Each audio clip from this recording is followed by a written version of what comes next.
Guys video കാണുന്നതിൽ maximum ഒന്ന് support ചെയ്ത് കേട്ടോ. നമ്മളെ ചാനൽ തുടങ്ങി വരുന്നുള്ളൂ. അപ്പം അതിനനുസരിച്ചുള്ള പോരായ്മകൾ ഒരുപാടുണ്ടാവും. അപ്പം അത് ഇനി നമ്മൾ മുമ്പോട്ട് പോകും തോറും അങ്ങനത്തെ വിഷയങ്ങളൊക്കെ നമ്മൾ തിരുത്തിട്ടോ.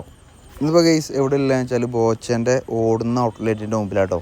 അതായത് ഇതിലെന്തല്ല വെച്ചാൽ ബോച്ച ടീ ഉണ്ട്, അതേ മോഡൽ ഓർണമെൻറ്റ്സും ഉണ്ട് കേട്ടോ. ഓർണമെൻറ്റ്സിൻ്റെ കുറച്ച് ഡിസ്പ്ലേ ഉണ്ട്. ഇതുപോലത്തെ ട്രക്കിലൊക്കെ ഓർണമെൻറ്റ്സ് ഒക്കെ ഡിസ്പ്ലേ വെക്കുമ്പോൾ ഒരുപാട് ആൾക്കാർ ചോദിക്കണം കേട്ടോ. അതായത് ഇതിനൊക്കെ സേഫ്റ്റി ഉണ്ടാവും. കേരളത്തിൻ്റെ അഭിപ്രായം വലിയ കുഴപ്പമില്ല. അതായത് നമുക്ക് വലിയ പ്രശ്നങ്ങളൊന്നും ഇല്ലാത്ത ഏരിയകളാണല്ലോ കേരളം. അതുകൊണ്ട് ഇത് വിഷയം ഉണ്ടാവില്ല. നേരെ മറിച്ച് പുറത്ത് സംസ്ഥാനത്ത് ഇങ്ങനെ ഡിസ്പ്ലേയും കാര്യങ്ങളൊക്കെ നോക്കുമ്പോൾ വിഷയം തന്നെ കാരണം. ട്രക്കിൻ്റെ മറ്റൊരു പ്രത്യേകത പറഞ്ഞാൽ കംപ്ലീറ്റ് ബുള്ളറ്റ് പ്രൂഫാട്ടോ വണ്ടി. അതായത് വണ്ടി വർക്കിംഗ് ആണെങ്കിലും എ സിയും കാര്യങ്ങളൊക്കെ വർക്കിംഗ് ആണെങ്കിലും പുറത്ത് വേറൊരു ജനറേറ്ററും കാര്യങ്ങളൊക്കെ വെച്ചിട്ടാട്ടോ. വണ്ടി കാണാൻ തന്നെ വേറെ ലുക്കാണ്. സ്കാനിയൻ്റെ വണ്ടി പറഞ്ഞാൽ ഒരു രക്ഷയില്ല.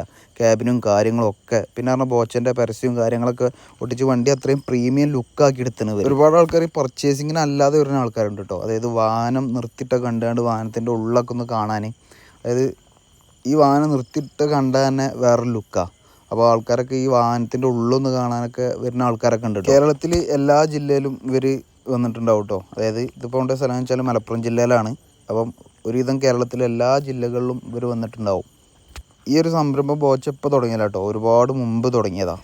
മൂപ്പരന്ന് തുടങ്ങിയെന്ന് ഗോൾഡ് മാത്രമേ ഉള്ളൂ. ഇനി അതായത് ഗോൾഡിൻ്റെ ഡിസ്പ്ലേക്കും വേണ്ടി തുടങ്ങിയ സംഗതിയാണത്. അതാണ് ഈ വണ്ടി ബുള്ളറ്റ് പ്രൂഫും കാര്യങ്ങളൊക്കെ. ട്രക്ക് കാണാൻ ഒരു രക്ഷയില്ല കേട്ടോ, കിട്ടില്ല തന്നെ. അതായത് ഇതിൻ്റെ കളറാണെങ്കിലും ഇതിൻ്റെ നീളം വീതിയും സ്കാനിയായതുകൊണ്ട് വേറെ ലുക്കും. സ്കാനിയൻ്റെ ട്രക്കുകളൊക്കെ കേരളത്തിലായാലും ഇന്ത്യയിലായാലും ഒക്കെ കുറഞ്ഞ ട്രക്കുകളുള്ളൂ കേട്ടോ. ഇപ്പം ഇന്ത്യയിലും വോൾവോ ആണെങ്കിലും സ്കാനിയ ആണെങ്കിലും ഇന്ത്യയിലും ഒരുപാട് ഇറങ്ങൽ തുടങ്ങി കേട്ടോ. നോർത്ത് ഇന്ത്യൻ ബേസ്ഡ് ഓരോ കമ്പനികൾക്കൊക്കെ ഈ സ്കാനിയൻ്റെ ട്രക്കുകളൊക്കെ ഞാൻ കണ്ടിട്ടുണ്ട് കേട്ടോ. വണ്ടിൻ്റെ ഉള്ളിൽ കയറാനാണെങ്കിൽ ഒരാൾക്ക് കയറാൻ പാകത്തിലുള്ള സ്റ്റെപ്പ് ഫസ്റ്റ് ബോച്ചേട്ടി കേട്ടോ. ഇതിൻ്റെ നേരെ പുറത്ത് ഓർണമെൻറ്റ്സ് ആണ്. അതായത് എ സിയും കാര്യങ്ങളൊക്കെ ഉണ്ട്.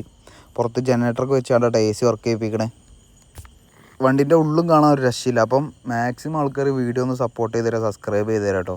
അപ്പം നമ്മൾ തുടങ്ങുന്ന ചാനലാണ്, ഒരുപാട് പോരായ്മകൾ ഉണ്ടാവും. അപ്പം മാക്സിമം ആൾക്കാർ ഒന്ന് സപ്പോർട്ട് ചെയ്ത് തരാം.